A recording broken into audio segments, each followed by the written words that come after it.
pull up bar tất cả ở bên này mình chưa bộ đâu nhỉ bộ nó radio thêm cái gì là ngon hết là hiện đó mà hiện tiền không bộ đâu đi rồi đâu nhiều nước từ đó ngay đó rồi thì nó nghìn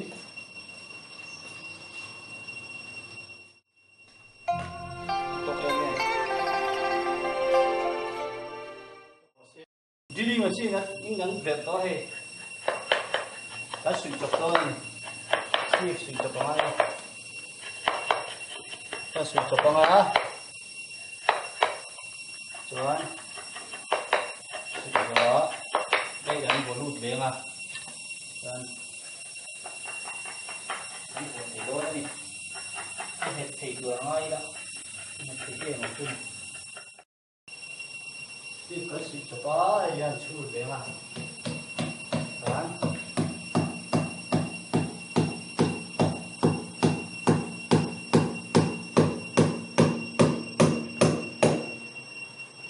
nghe các bạn đủ bốc xe nghe thấy từ đó ngay đó nghe là bây giờ là tốt mày rồi mình chân nghe theo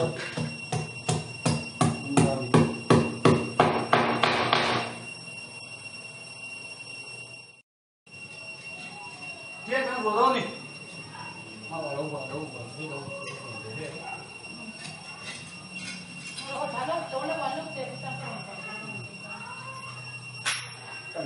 biết có này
¿Cómo pesca?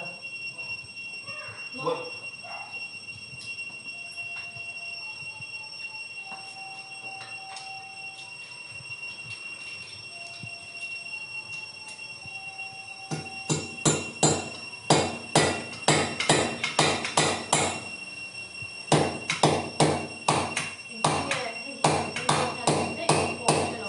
Alo đây rồi.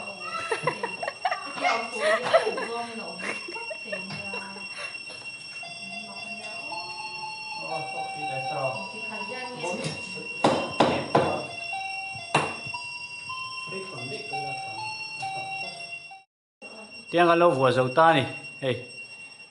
nuông đôn khóc mấy trong cái việc tụi nó ngay à vậy tụi nhớ tụi nào cần test về lắm này cái người chuyên làm tụi nào thì làm tụi đi thì close cái nhớ gì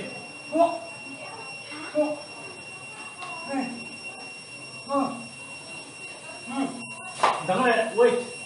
give me thật lẹ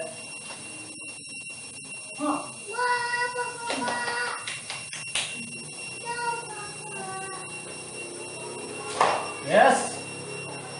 okay em tê lầu lên anh đi hay đó tại sao mẹ chắc à ổn bốc à mẹ chắc à